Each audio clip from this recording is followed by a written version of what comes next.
Prime Minister, thank you for talking to Euronews. These are challenging times for the European Union and especially for the enlargement process. You have been in it, Serbia has been in it for the past 5 years. Do you ever get the feeling that you are trapped in endless discussions while other EU members try to sort out their internal differences?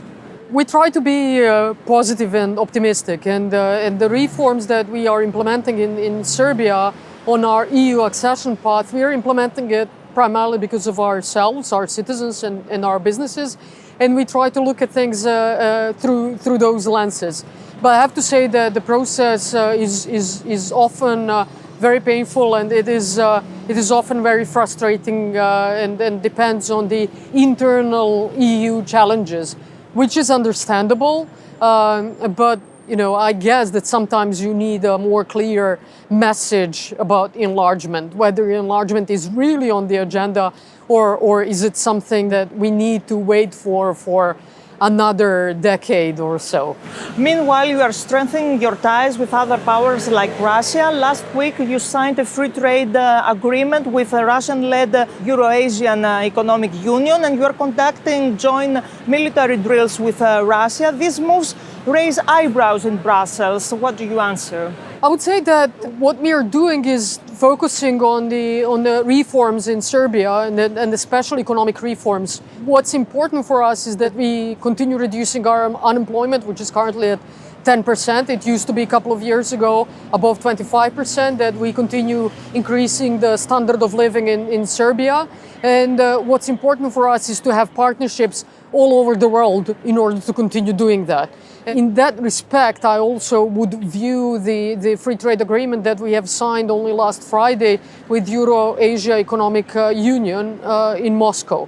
I do not view it as something that is against our EU accession or against our EU path. I actually see it as complementary. And to just briefly answer your point on military cooperation, we also have a very high degree of cooperation with NATO through Partnership for Peace. We basically have the highest possible cooperation with NATO for a non-NATO country. Our strategic focus is EU and EU membership, but yes, we are also trying to be very, very well connected with other key players. And what about NATO? Are you interested in becoming a full member? No, absolutely not. We are pro-EU, but we are going to keep our military neutrality, so we are not looking to become a NATO member. There are many who say that if Europe doesn't have a stronger presence in the Balkans, other powers like Russia and China will do. You are in the core of that region. What do you think? About the Russian and Chinese influence, I think it is really overstated because we do get sometimes criticized because of the Chinese investments in Serbia.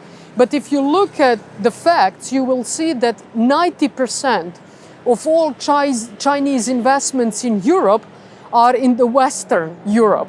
Only 10% in the Eastern Europe and those countries that are still not EU member states but want to become. So it's hypocrisy. In a word, most of the time, yes.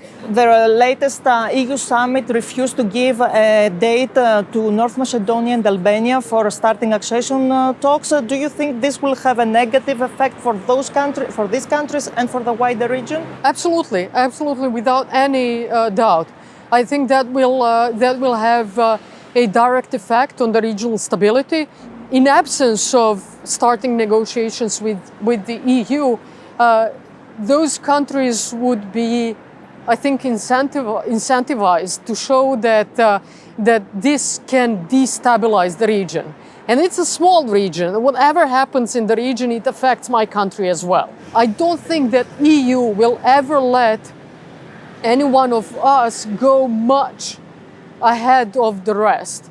So saying that North Macedonia and Albania cannot start the negotiations will, I think, unfortunately means that the next time EU is deciding on how many chapters to open to Serbia, they will be very conservative in those numbers, regardless of the reforms that are taking place in Serbia. You met with the Greek Prime Minister, Kyriakos Mitsotakis. What were the main issues on your agenda? The bilateral issues between Greece and Serbia. We have a very good mechanism of cooperation, which is High Council for Cooperation between Greece and Serbia. And in December, I think we will sign the declaration on strategic partnership between Greece and Serbia. So I'm very much looking forward to that. Prime Minister, thank you very much for your time on Euronews. Thank you very much.